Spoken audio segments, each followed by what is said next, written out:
Buongiorno everyone, welcome back to the Magpie Channel TV. Nice little live stream for you tonight. Haven't done many of these in a while, but we are going to start bringing them back now that the January madness is over. Obviously, we used to do quite a bit of StreamYard, quite a bit of streams each week, and decided to go for a little short-burst videos throughout January, which worked well. But now we will be bringing you at least one a week with a couple of guests every single time. So big up everyone that's tuning in. Make sure you smash the like button and subscribe. Evening, Ben. Hope you're well, mate. We'll get into this later as well, maybe just for the crack. West Brom fans. Unlucky West Brom fans. The boys are back together. The boys that nobody ever wanted to get back together. Carol and Bruce. Brucey Ball is coming to the Hawthorns.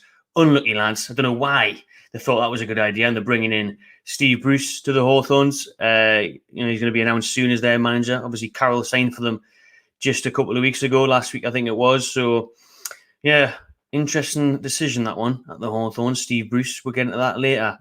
Good vibes, Pete Evening. So this video is all about Newcastle's new star man, the Brazilian Bruno Guimarães. We're going to bring in Euro expert in just a minute there, who watches all the European leagues in depth, so he can tell you exactly what we're going to expect from the Brazilian international, who bagged himself a nice little assist last night off the bench against Paraguay. Miguel Almiron's Paraguay, who got pumped 4-0 off Brazil. And we'll also talk about some of the targets that Newcastle didn't quite get over the line in Hugo Ekitiké on deadline day. And then we'll touch on Diego Carlos, Sven Botman, and maybe a couple of others. And make sure you're getting your comments in as the stream goes on. Drop your questions into Euro Expert and myself, and we'll do our best to go through them. So, let's see what he's just saying. Jason, evening. No, not Jason. Jason's are in the night. Bruno. Hi, Andrew. Right then. Tell you what we'll do now, you're 100 years in, we'll just bring Euro Expert straight into it and we'll get on with it, shall we? Hello, mate. Hello. It's a pleasure to be on. Pleasure to have you, mate. Thanks for coming on. Look at that. I've got a nice little Brazilian backdrop there for our new signing, Bruno Guimarães. Now, just introduce yourself, mate, if you fancy it, if people aren't aware of your expertise. Yeah, absolutely. So I'm Alex, go by the name Euro Expert. I basically thought, we don't usually get enough European coverage in England, so I spend my time watching all the European leagues. Got a big love for French football. The other day I was watching some Russian football. I'm all over the place, and the point is to make sure I can come on channels like this and to tell fans like you guys everything you want to know about your new signings or new potential signings. Good stuff. So you've been watching Lyon closely, have you, in Ligue 1 under the guidance of Bruno Guimarães? I have indeed. They've had quite a bad campaign by every single measure, but Bruno Guimarães has probably been the player who's looked best in that in the entire team, I'd say. Yeah, he's a standout performer, isn't he? This one of the standout performers in the entire league, is he not? Yeah, easy. Well, he's one of the standout performers in all of Europe. I'm not sure how much you guys like your statistics and things, but by the site Footbreath, he's in the top 2% of midfielders in Europe's Big Five leagues for progressive passes and carries, so that's moving the ball 10 yards up the pitch. So to be high in both is ridiculous. It's even more crazy to be in the top 2% of midfielders for tackles, interceptions, which shows you're doing all that progressive work and defensive work. And then to top it all off, he's on the top 2% of midfielders for shot creating action. So he's contributing at every single third of the pitch. He has been kind of, I think, mischaracterized a little bit because of things like that, of someone who can literally, he's going to come into a Newcastle midfield, pick up the ball near your box, carry it all the way up and bang it in the net himself. He's not like that. He's not that type of player. Nah, disappointing now, mate. We don't want to hear that. We want to hear that's what he is going to do. Do you know what I mean? We need that every week.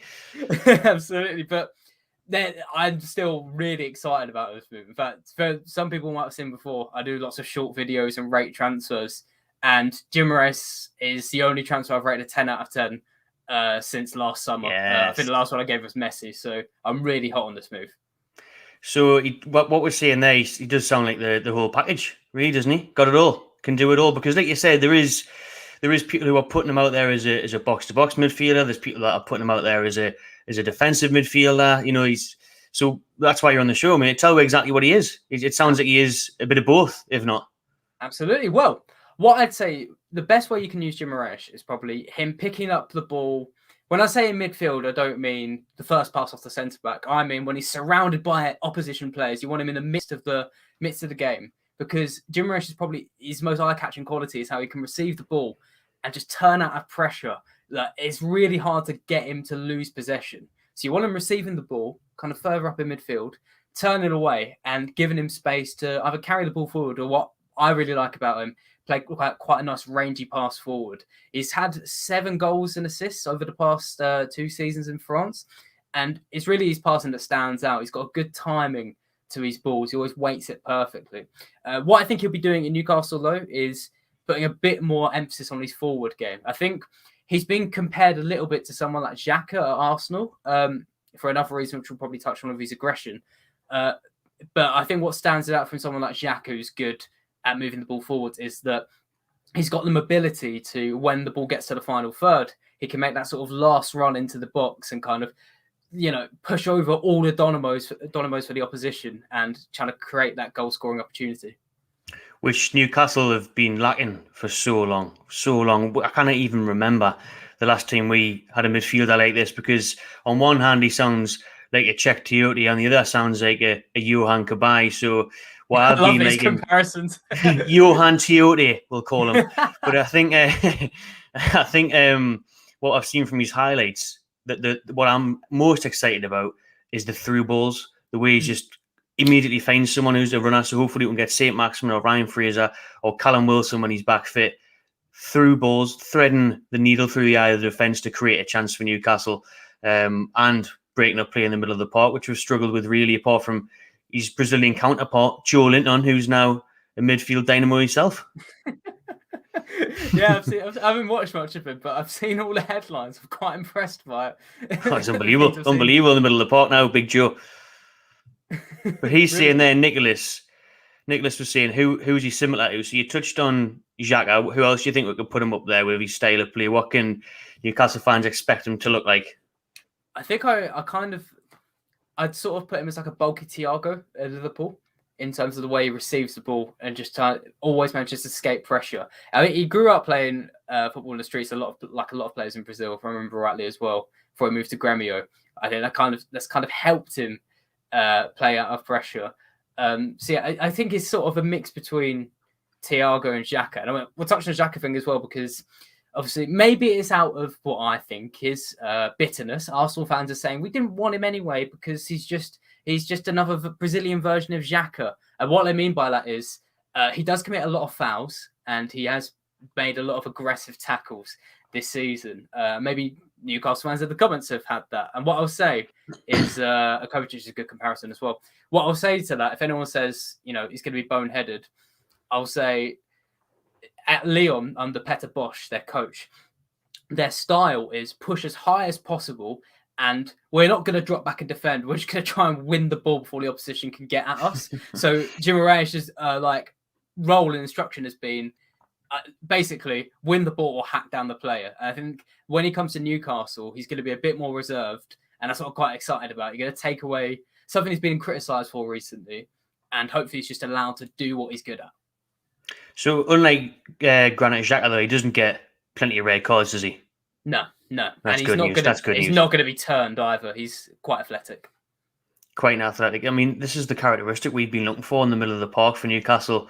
What else can we expect in terms of the formation he's been playing in at Lyon? What's his main role been? That's a good question. Well, he's played in 2 different sort of roles. Obviously, he's had 2 coaches over the last 2 seasons, really since he's been in France. He moved in January 2020, and we had half a season. But in 2021, it was under Rudy Garcia, who, if that's a name that's been thrown around recently, just remember him as the guy who won Lille the title in 2011 with Eden Hazard and Gervinho. There he was used on the left side of a 4-3-3. So he was asked to go a bit more forward. I think the coach quite liked what he was doing in terms of moving the ball forward in the final third. This season, he's been on the left side of a base in a 4-2-3-1. So he's had a bit more of a sort of a deep line playmaker aspect. But I think that what you can take from that really is that he's kind of ready to go in either role. Like, he's had equal experience in both areas. And it should excite his Newcastle fan, because I think Eddie Howe, I think the danger can be, I guess, when you get a big signing in, maybe like Aston Villa with Coutinho, it's like, how are we going to fit the team around him? I think with Guimarães, he can just kind of sort of meld into whatever Newcastle team Eddie Howe wants to create. Because Eddie Howe's been very fond of a 4-3-3 this season. Could you see him playing in a midfield 3 with John Joe Shelby and Joe Linton? Yeah, I think I can see that. I think I was trying to think of this as well because I don't know Newcastle too well. I think the only worst way you could use Guimaraes is as a DM. It's not to say he wouldn't be good there. It's just you're losing like a lot of quality he'd give you. You want him to help Newcastle out and attack. So I'd say you'd probably want him maybe alongside Joe Linton, the new midfield dynamo, and maybe have someone sitting in behind him. My limited Newcastle knowledge in terms of this season, I've got a bit of background in terms of the club, but you probably want a ball winner there. From what I've seen before, is Isaac Hayden really like goes high in your tackles and interception numbers. I could be completely wrong on that. No, he used to. Yeah, he used to, but he hasn't really been in the team very often this season through injuries and suspensions. So Joe Linton is kind of our ball winner now, to be honest, in the middle of the park. Absolute unit, just winning the ball. It's hilarious. We're saying he was a striker, and now he's the midfield master. I mean, the modern day Patrick Vieira in there is Joe Linton. I need to watch more of this guy. Well, okay, maybe go back and watch the Man United game. You know, we played Man United on the 27th of December, drew 1-1. He got man of the match. He was unbelievable that game. Even Man United fans were like, "Who the hell is this? Who's this midfielder?" Do you know what I mean? Yeah, I remember Joe Tomlinson, I think on Football Daily, just like blown away by that. But okay, with that in mind, I think other way you could use him then is maybe have John Joe Shelby at the base of midfield, and then have these two guys in front because obviously they're going to push forward, but I don't think like Guimaraes and Joe Linton are going to be pushing forward to the point where they're not going to be able to get back and track back. Certainly Guimaraes is athletic enough to get back wherever he is on the pitch. So I think what you can do with that is sort of, with them three in the midfield, you can trust the defence to be protected and still let Guimaraes go forward and do what he's good at. Do you think he's ready for the English game, and do you think he'll take long to adapt to the Premier League? What a wonderful question. And I give an emphatic answer, yes. And the reason is as well, I give a bit of background might interest viewers. Obviously, in the past, the French league's kind of been looked down upon. And I think that was for good reason. Certainly 2018 and backwards, it was probably on par with the Portuguese league, maybe. I think it was fair to say. But it's come on huge leaps and bounds in the past 3 or 4 years. A lot of down to the coaching they've brought in. I mean, Lyon before have had Bruno Genesio, who is quite a standard coach. Now they've brought in Peter Bosch, who, even though his play style was a bit suicidal, it's just bringing another sort of culture into France. And you're seeing that with PSG. They've got rid of players, managers like Laurent Blanc, got Tuchel, and it's kind of leveled up. And there's a reason why Pochettino and Messi, who've moved into France in the past year, have said Ligue 1 is maybe the most physical league in Europe. And by that, they don't mean barging players off the ball and stuff. They just mean the speed of the play, the speed teams counter-attack. It's the youngest league in Europe, so everyone's very quick and athletic, and they're dangerous enough to counter-attack each team. So what you can take from that is Guimaraes. He can come straight into the Premier League and probably be best adapted to the speed. I think there was even a recent study out, I can't remember the exact numbers on it, but they basically kind of concluded that Ligue 1, at the moment at least, is the best team to shop from if you're a Premier League team. Wow. Done my research. I mean, the strengths in here on this app for Guimaraes is these top 3 strengths apparently are ball control, long balls, and playmaking, which is perfect for us and kind of what you'd expect him to jump into the Premier League. He looks like he can handle himself. Like you said, I've seen clips from where he seems to get himself out of trouble and danger, even if he's surrounded by 2 or 3 opposition players.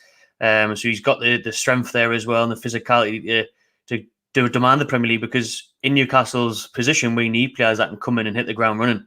So it's good to know that he can hopefully do that. Yeah, absolutely. I mean, there's someone in the comments a minute ago saying, I'll get up before, but it was like, is he a ball winner type or a playmaker? And it's the good thing that he's kind of both in one, I think. War said that. So yeah, I think it's just great something. I guess the only witness you could potentially level that maybe will come up, but because he's in midfield, I don't think it will. He's slightly one-footed. He likes to use his right foot really at every opportunity, and you can kind of see that whenever he's taking like ball touches in midfield, the majority of them with his right foot. I think actually there's a number to that on the site FootBref. They measure the amount of touches taken with each foot. So for example, Ousmane Dembele, I think it's 58% of the touches with his right foot, which shows he's like both-footed. Guimaraes was 92% right-footed, so it shows he's very lenient to, very unwilling to take touches with his left foot. That's something Eddie Howe may have to work on then, because you don't want everyone knowing that and then just trying to push him onto his He's lefty on his week I signed. Got some quick stats here of what he's done so far this season. I mean, success. Actually, you've probably got them. Do you want to read them out? Have you got any stats that you think are working out? Then I've just bloody Googled. It's your job. Come on then. Okay, you can read the stats out, mate. I'll repeat a couple of them. There was obviously top 2% in Europe's midfielders for progressive carries and passes. I think he's top of Lyon's team for tackles and interceptions as well. It must be up there as well, I think, for goals and assists, because Lyon have been a bit patchy in that regard. And I think as well, he was completing, I'll double check. He was completed one of the most dribbles in Lyon squad as well. Luckily, got an app next to me that will be able to double check. I think he was completing as well over 50% of his ground duels, which means 1v1 situations going forwards and backwards, which for context, Jamal Lewis is completing 48% last season. I know different positions, but it just kind of shows the standard there. And yeah, Generation Liga this season is completing nearly 2 dribbles a game, which is a ridiculous amount. I think Hudson-Odoi is completing just about 0.5 more. So he's got the dribble output of a winger. Wow, what surprised me last night as well was, maybe not you since you watch more of him, was how far forward he was for Brazil at times. Obviously, his assist came in the box, like a squared ball across the line. Do you think we'll see him burst into the box much, or is it more that deep lying where we see him try and dictate play or break up play? Oh, at Newcastle, he's going to burst into the box. I think Eddie Howe knows that he's got a dynamo here and probably the best player already in that side, and he's going to encourage him to sort of burst forward. Because even though he's played in midfield, I mean, on paper at the moment, I know you've got actually some good attacking players. I really like St. Maximin. He might be already one of the most dangerous players going forward, even though he's a midfielder. So I could expect maybe what you're seeing with Brazil to kind of translate into the Premier League. And what I'll say, maybe over time, Newcastle going, maybe by the summer, when you recruit new players, maybe then he'll be asked to sit a bit deeper, get the space to do more of his playmaking. Yeah, you'll have to chip in with the majority of the work in this side, because there's not anywhere near enough quality compared to his standard. But like you say, come the summer, bring all his mates in, bring them all in, which we'll get on to soon. The ones that we didn't quite get. A couple of comments in the chat there for you. Questions. Keep your questions coming in. He's asking, how good is his English? Can he speak much English? Because we didn't see a video. Obviously, he's still on international duty. Some people were saying he was arriving in England tomorrow. Now, more reports today said he wasn't arriving until the weekend. So, any guidance on how good his English is? Can he speak any of that yet in the interviews? And generally, the good idea to go is, I think, I haven't managed to check it, but generally, the good idea is to Google like Guimaraes speaking English. Nothing comes up that he doesn't. But I think from what I know, I don't really see. I don't see a reason why he would, because obviously growing up in Brazil, from Grêmio, he only went to Lyon, I think 2020. So there's no reason why. But yeah, fluent English speaker there. And at Lyon, there are some French clubs who will speak English, and a lot of European clubs, because it's quite, for people who don't know, in Europe, English is generally tried to be the most spoken language amongst the big teams. But I think at Lyon is quite a French-speaking team. So at least he'll have some Maximan there to help him out. But he might have to pick up the language quickly. Well, I will say, for what I know, he didn't pick up French quite well. So maybe that's a sign that he can pick up well in England. There's this good story of Bruno Fernandes where he picks up English and picks English really quickly because he's just labeling sticky notes all over the place, I think, and able to pick him up quickly. So who knows for Guimaraes? That's good, Nick. Jason said that as well, that he learned French quick. He's a bright lad. Ben with a good question here. How long he wins the Ballon d'Or? I'm not sure whoever 2 years. Not sure whoever win a Ballon d'Or, but just because I don't think he'll ever have 15 to 20 goals and assists. But then again, if Luka Modric can ever do it, then maybe there's no reason why Guimaraes can't. That's true. The Newcastle's the place to be. So in a few years' time, all the stars will be here, and it'll be one of them in black and white that wins the Ballon d'Or. Anyways, War with a question there: how would you rate Bruno Guimarães in terms of graft? Actually, this is a point. Actually, I've noticed you've been saying Guimarães. Now I've heard about 10 different ways to pronounce this name. So are you saying it the way that the commentators are saying it in Ligue 1, or how are you saying it, or is it just your way of saying it? I mean, it's Guimarães, and I can't even remember where I heard that, but I'm fairly confident that is how you would pronounce it. Is it? Yeah, I heard I just went off Sky Sports who were saying Guimarães, but I've heard about 12 different ways of saying it, so we'll just call him Bruno. But how would you rate him in terms of yards covered per game? Says War there. I don't have any numbers on me right now. I'll maybe check it a bit, but from watching him, this is not a passenger in your team. He'll be up and down. Not like when I say he's athletic, at first I was kind of referring to like his speed. He's quite quick, but that does refer to as well to his stamina. He gets up and down a lot. So yeah, I think he'll be very well covered in that area. He's still young as well, isn't he? That's one of the best things about this, really, isn't Yeah. it? What is he, 24 years old? So if he's already at this level, it's quite scary if he progresses well with the club, where he could be in 2-3 years' time, going into his prime, isn't it? Yeah, absolutely. I mean, it could be easy to think that it's getting blown out of proportion, but this is a player that absolutely could have played for Chelsea, Arsenal, or Tottenham at the moment. 100% Champions League level. I'm just like, he'd probably get into PSG's team quite easily, laning the midfielder. So it is astonishing that Newcastle have got this wrapped up. Like, I think personally, although I would love Burnley to stay up because Wout Weghorst, who I love, and it would be ironic. I just don't good saying that. I think it's good saying. Yeah, exactly. But I just think Newcastle, even if you took out Jim Moraes to be close to staying up, I think this tips you over. I don't see how you go down with him. He's too good. I hope you're right, because you've kind of hit two of the questions I was going to come on to there. Like, A, is he too good for Newcastle? Could he get into the majority of the Premier League sides? Like, personally, surely he should be playing Champions League football from what I've seen. Obviously, he played last year, didn't he? Or the year before in the quarters and semis against Man City. And I can't remember the other team was at Dortmund. But yeah, is he too good for Newcastle? Could he get in most teams? And what was the other question I had? Will he stop us getting relegated? Yeah, that was it. Is he good enough to have an impact of keeping us up? Yeah, I think to answer the first one's properly. Yeah, I think he's. I wouldn't say too good for Newcastle now, because I will say you've probably discussed on the show. Maybe I'm treading over things you already said, but I feel like with every signing you make, it strengthens the magnet Newcastle are. Like with Jim Moraes coming in, when that happened, I was like, oh, okay, Newcastle serious now. Like I think Jim Moraes coming in means everyone up to the levels of like Vlahovic and Mbappe could look at Newcastle seriously.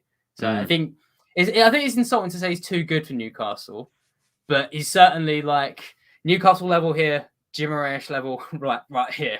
And to stop you getting relegated, it's hard to say that as well, because see, a central midfielder, he's not going to directly grab you goals. But I just think he adds so much into that team that he kind of gives space to everyone else. Like he's almost someone compared him earlier in the chat to Conte, and he's not like him stylistically. But I'll say with Conte at Chelsea, when he's on the pitch, the other players can trust that there's a man behind him who's going to clean everything up. And I think that's the effect Jim Moraes is going to have on Newcastle. He's asking here, is Bruno anything like Fernandinho? No, I wouldn't say so. I think they're quite different. I think Fernandinho's a bit more of a sitter. Jim Moraes is a lot more happy to go forward. More active. Got plenty of people to say here, trying to say, let me know how it's pronounced. That probably sounds like how you're saying it, so you're probably right on that one, to be fair, mate. Johnson's a big fan, great guest. Lovely stuff. We'll have to get you on again, mate, but we'll keep this one going. Nearly 300 people in. Make sure you smash that like button and subscribe if you haven't already. I'll put your link in the title as well, actually, mate, once we're done the video. I had something I was going to ask about Bruno there before, and I've forgotten it again. Right. Are you surprised that he chose Newcastle? And what do you think, apart from the money, was the motivation behind the move? Do you think he's excited by the project? Do you think, obviously, because he was linked with Arsenal for ages, wasn't he? Surely I'm surprised that nobody else swooped in, or maybe they did, and he did choose Newcastle. Maybe he was sold on the long-term plan of the club and where they're heading with all this money. Yeah, I think besides the money, I think it might be the long-term project. I think as well, I was reading into, this is less about Jim Moraes, but I was reading into everything what Trippier said about this move. And he said, might have said on the channel, that he wanted to be like the first signing, wanted to be I am the first signing of this new era. And I think when people look back at it in like 5 years' time, who was the first signing? Yeah, and I think Jim Moraes knows that. I think there must be a clause in there as well that says he can, if you get relegated, he's gonna be able to leave. Apparently not. Oh, apparently not. Oh, that's interesting. Yeah, Eddie Howe got asked on that, and he said, "Nope, no relegation clause in." You probably would say that, to be fair, but apparently no one who signed has got a relegation clause in. So damn, that's interesting. It's very interesting, to be fair, isn't it? Assuming Newcastle stay up, then I think he knows that he can stay in this team and he's guaranteed minutes either way. I guess there's the sort, like if you join Chelsea or someone, there's a sort of danger you might find trouble. And to be fair, maybe looking at Arsenal and Tottenham clubs like that, obviously they're in a better state, but they're still kind of in transition at the moment. I think you're starting at the beginning of an era for Newcastle, and maybe Guimarães can join Newcastle and see himself in that midfield in 5 to 10 years' time as you're really challenging for trophies. Can be our version of like a David Silva, who's obviously in their midfield for years and years. Yeah. Mainstay. Hopefully, he's a mainstay in the Newcastle team. Keep your comments and your questions coming in for Euro Expert and myself, and we'll get through them. 25 minutes this stream.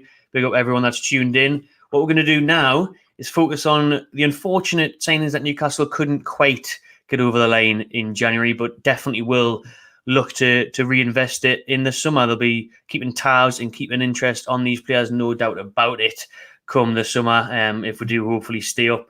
Now, one that looked most likely, we'll start with recent times, was deadline day, and that was Hugo Ekitiké, wasn't it, from Stade Reims? So that one looked like we were hunting them the whole window, to be fair. We were linked with them very early on. We tried, we got bids rejected.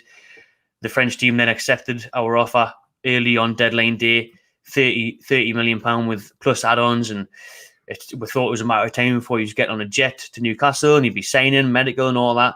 And then it came out later on in the day that he didn't quite know if it was the right move for him at the right time, which I guess is fair enough. What is he, 19? He only broke into the Ligue 1 side last August, was it? He's only played 15 games, is it 17 games, something like that?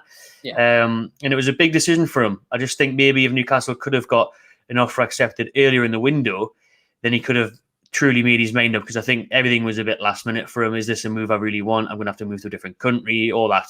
And there was a case that we weren't going to guarantee him first team football, apparently. It came out that he was one for the future, but he'd be on the bench, come on here and there.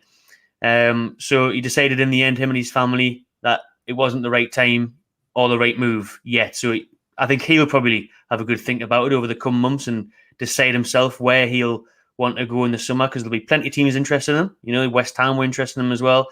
So I'll let you take the lead on Hugo Ekitiké. If I'm saying that right, probably not. So no, that's about right. Ekitiké. That'll do. Yeah, we said off camera. I didn't want to say too much, but I've done a lot of writing on players across Europe this season. I think Ekitiké is the most talented player I've seen. However, I think he made the right decision not to go at the moment, and Newcastle did as well, just because I think we'll go into his talent, but this, like you said, this is his first full season. And though he's got 8 goals and 2 assists in about 17 games-ish, but it's small sample size. And you want to make sure this guy has a bit more of a foundation to go on. If he moves to Newcastle now, doesn't get minutes, his career's done. But I think if Newcastle go in the summer, though they might be jumping the gun, they could be getting a ridiculous talent here. The best way I could describe him, I've been trying to think of players to compare him to all day, and I know the comments will probably ask me a player to compare him to.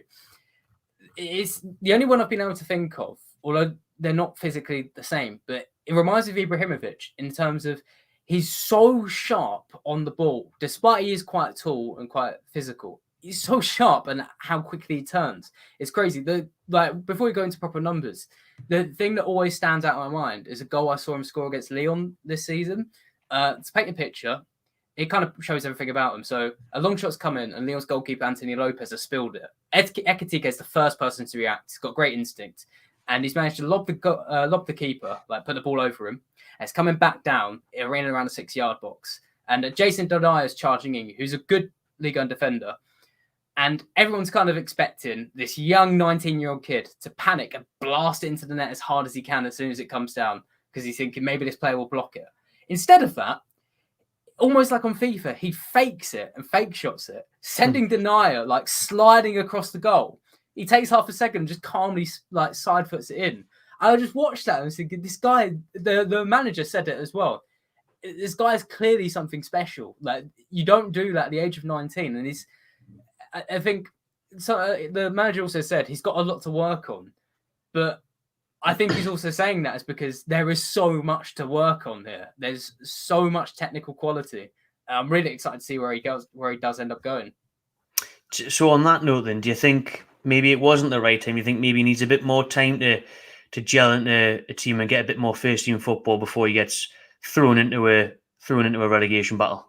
Yeah, absolutely. I also think, despite all of this, is a small sample size. For example, at the moment, he's converting his shots into goals at 35% rate. For context, that's 10% higher than Lewandowski. He is not 10% better than Lewandowski. It's just a small sample size. So Newcastle maybe should wait if they stay up and see how he does next season, potentially. I'll loan him back and see how much that drop-off is. If he doesn't get more than 5 goals next season, then you start to panic. But if he keeps this sort of rate up, then that's why. Yeah, and I think from his side, he's probably taken a smart move. Maybe he's looking at players like Ousmane Dembele and gone, I don't need to move yet. I'm only 19, I've got my whole career ahead of me. But I think the important thing is, like, if people think, oh, this is boring, then he's not going to move to Newcastle. Newcastle are building communication now. And even if he doesn't move to 2 to 3 years' time, maybe he's not ready then. If he gets to that point, then Newcastle will probably be the first club on his list. Because the thing is with Ekitiké, I was excited by him, definitely. You know, that, like I said, mentioned earlier, the thought of Bruno playing through balls to him and then him getting on the end of them and put them in the back of the net is something that definitely excites fans. But again, what we're saying about a short sample size. I mean, we've seen many players that have had a great 6 months, a great season, even a great 2 seasons, and then flop and do nothing for years. So I think a bit of a risk considering the size of the fee as well, wasn't it? Yeah. I think the one thing that maybe played into Newcastle's thinking that was perhaps persuading them to really push the boat out was his mentality. He seems like a guy who's really got his head switched on. He's got a long history as well with scoring goals in the academy, but a good story was he went on loan to Denmark last year. I think it was to Villa BK.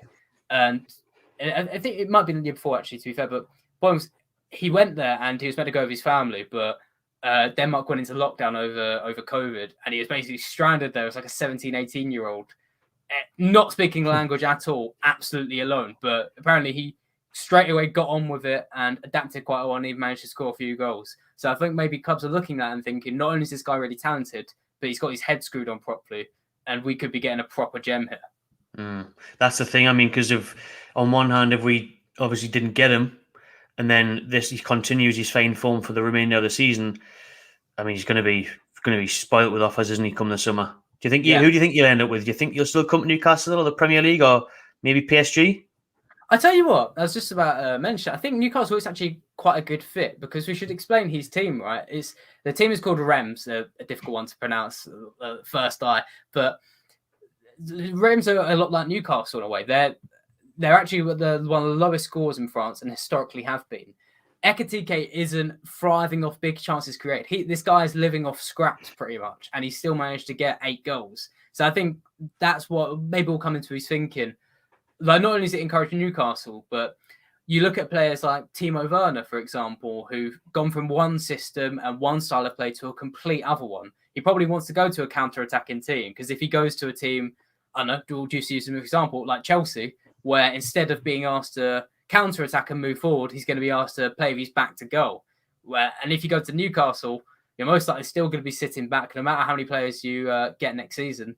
And he's going to likely continue to counter-attack. So I think he will go to a club of your profile. Good stuff. Let's hope so. It'll be interesting. Good point there by Ian. Yeah. Just good stuff. That's what we came here for, right? That's what we came here for. What we'll do now is move on to a couple of other players Newcastle didn't manage to sign in January. Diego Carlos. We'll mix it up. We'll go to La Liga. Obviously, yes. massively pursued by Newcastle. The number one target after Sven Botman, who we'll get on to next.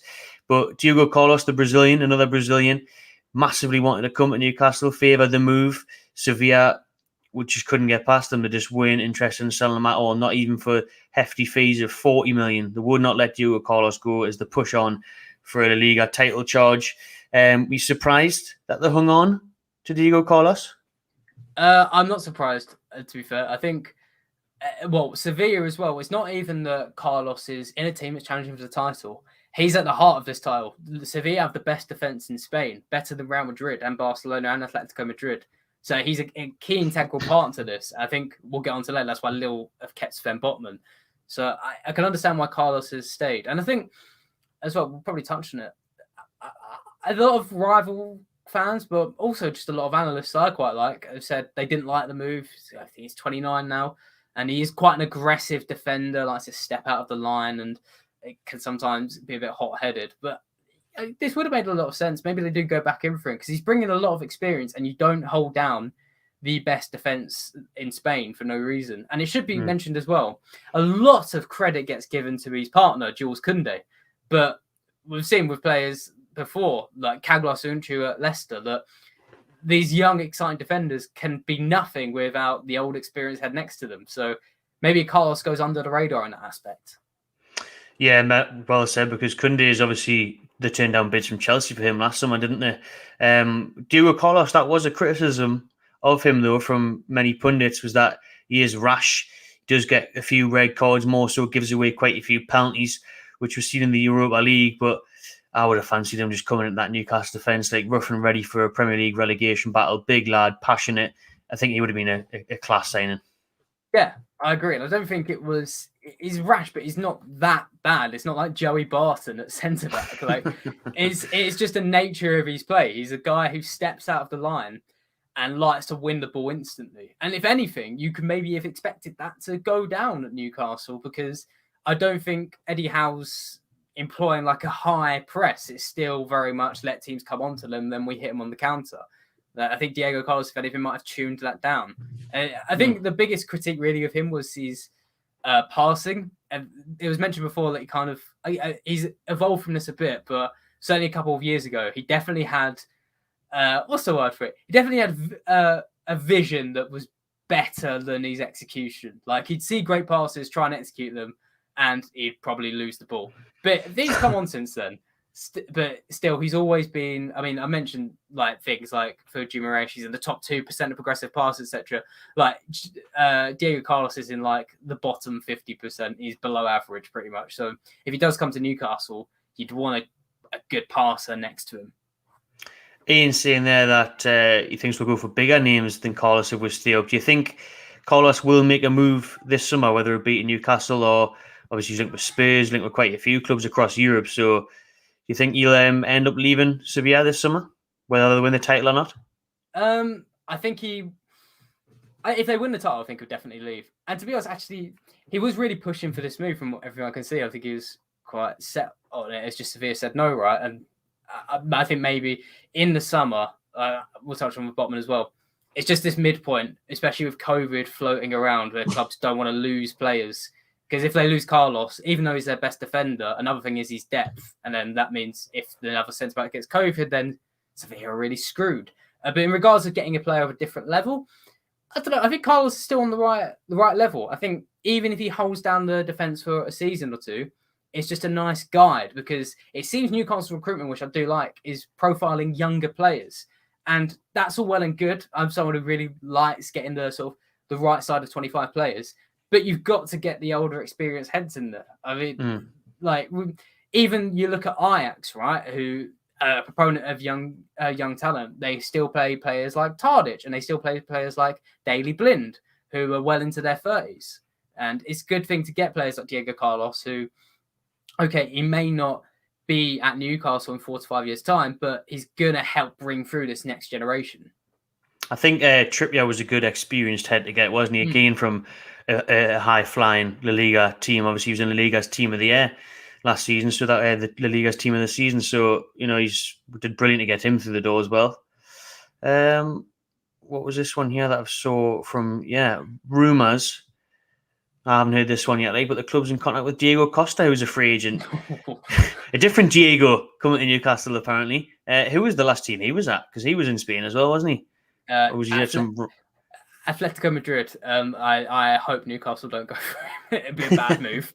Why is he passed it? Gone. Done. Yeah. Well, you know, Atletico brought him back from Chelsea for like 70 million euros. Like, even though he was like 28.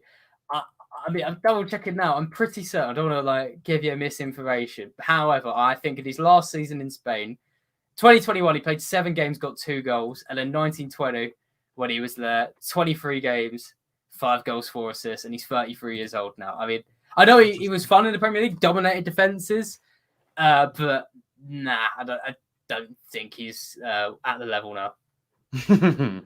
He's a scary man to have up front though for a relegation battle.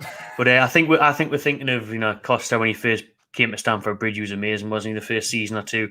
Another hothead, though, it must be something in the name, Diego, they're all nutters. And then the last one we'll talk about is Botman. So we'll go back to France. The centre-back, highly sought after centre-back, very, very highly rated as well, isn't he, the young Dutch centre-back? What's your opinions on Sven Botman and Lille turning down 50 million for him in the last couple of days of the window from Newcastle? Yeah, it's funny how the stars are aligned in kind of Newcastle's recruitment and what I can give to Newcastle channels, because Guimarães someone I've been following for a long time. Ekitiké I recently wrote on, and Botman was like the player I'd first pick out from last season, of one who came to my head who excited me. So then Botman, I said Guimarães too good for Newcastle. I think Botman is arguably on the same level, if not higher. He's someone who should be going to a Juventus, Liverpool, or Chelsea. Last season, for the background, he was the mainstay in Lille's defence as they won the La Liga and title, and he was excellent in that. For context, I think he had a 74% ground duel win rate, so success in 1v1 situations, which was in the top 3 in France for defenders, which shows basically no one was getting past him. He's a very quick defender. I think he's only 21 still as well, maybe only 22. And what catches the eye as well is his passing. What he did for Lille and the counter-attacking team as well, which would help translate over to Newcastle, is play these long balls over the top into willing runners, and they weren't just like hit and hope. They were well aimed and well timed. Yeah, the only thing people would say about Sven Botman is when he's played for the national team, he's looked a little bit shaky, but at Lille, he's looked terrific. I've said to Chelsea fans recently who've laughed off playing Lille in the Champions League, I'd be worried, because if you're having trouble scoring goals, you're not going to get past the defence that was the best defence in France last season and has been unbeaten since the 9th of November in the league. So, yeah, Botman is a top player. I'm really looking forward to seeing that Champions League game, actually, Chelsea versus Lille, to get a good idea of Botman and what he can do against some Premier League strikers. Well, Lukaku, if he's playing, who isn't even on fire, do you know, at the minute. But it'll be good to see him. Properly play there. Everyone, we're going to wrap this up in a few minutes. So get your questions in for Euro Expert as he's still here. Great guesses, David. Thanks for that, David.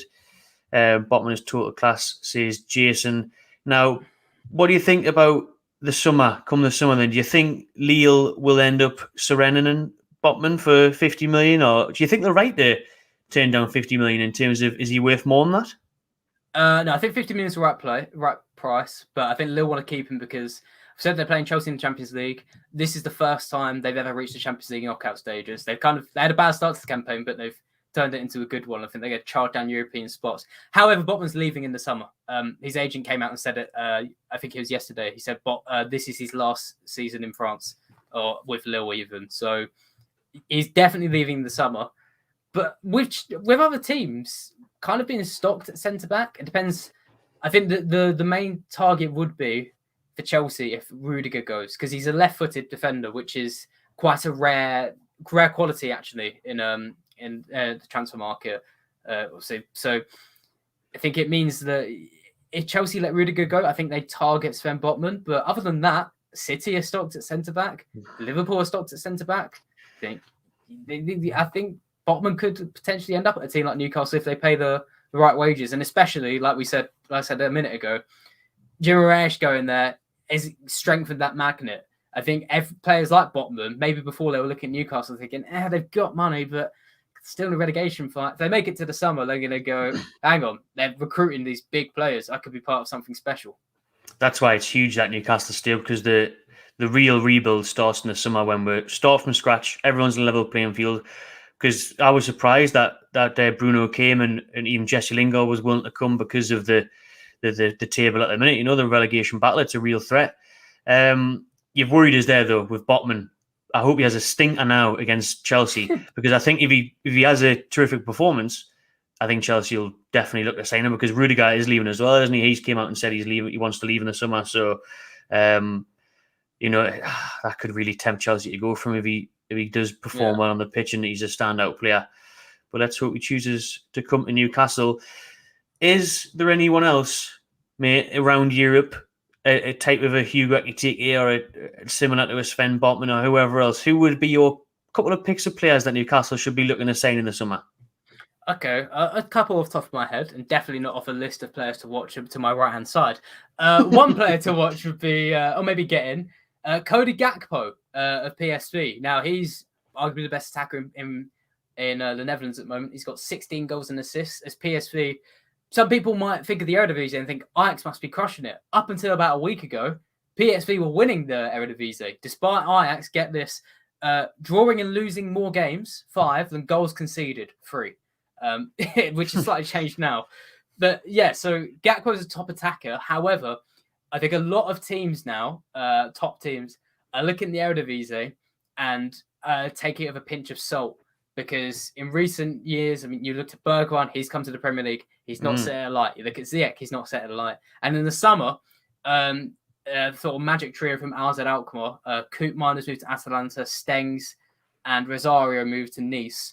All 3 of these players, arguably besides Rosario, have kind of underwhelmed, especially Stengs and Boadu as well at Monaco. He's been horrific. Basically, even Donny. I mean, I know Donny van de Beek hasn't really been given a chance. We'll soon find out at Everton. But another one, isn't it? Who looked amazing.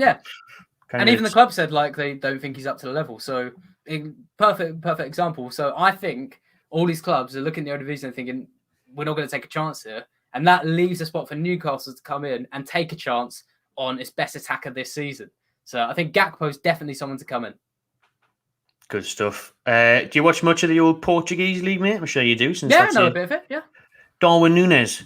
What about him? Yes, he'd be a good striker. I think he's second top scorer in Portugal at the moment at Benfica. He's quite... You might have seen in the Champions League against the Europa League team Barcelona now. And he did impress. He's got a mobile forward, Uruguayan, I believe. And what I quite like about him is not only mobility, but his runs in behind as well. He's quite strong and bulky too. He's got the potential to be a well-rounded forward. I think the one complaint of him, I think this is the first season he's really set things alight. I think last season, I'm not sure he scratched above 10 goals. This season, he kind of has. But the same could be said for Luis Diaz, who's just moved to Liverpool. Yeah. Last season, he didn't hit super high numbers. This season, 18 goals in 20-odd games. Darwin Núñez might be a good player to go for as well. How old is Darwin Núñez, do you know? I think he's 23 now. Oh, well, see, plenty of time in there, isn't there? Plenty of time. Exactly. West Ham had a bid turned down for him on deadline day as well, 38.5 million. Benfica turned down for Darwin Núñez. So, again, there'll be plenty of clubs sniffing around him in the summer, I would have thought. Right then, mate, been a pleasure. Thanks very much for joining on this show. I'm sure we'll get you back on again soon, if not definitely in the summer. But before then, because you've got lots of fans in the comments there, mate. So, been a pleasure having you on. Oh, thank you very much. Yeah, thanks for all the kind words in the comments. It was made me feel really good. I guess if you want to get more of me, you can always follow me on TikTok or on Twitter. I'm just about to hit 10K on Twitter. And I guess what I like to try and set myself apart from is the fact that if you tweet me or DM me, I will reply. And even if it's just... Unlike me. If you just saw... I will. Even if it's just, did you see the Newcastle game? I'll respond and say my thoughts. So if you want to keep talking about football and European stuff, go and follow me there. Happy days, mate. I'll put all your links in the description as well, and put your YouTube in the title as well. Start getting that up, mate. Start smashing that because you know your stuff. It's been a pleasure talking to you. Oh, thank you very much, man. Thank you. Cheers, mate. Take care, everyone. Thanks to everyone that's tuned in. Make sure you smash that like button, subscribe to the Magpie Channel TV, and enjoy yourselves.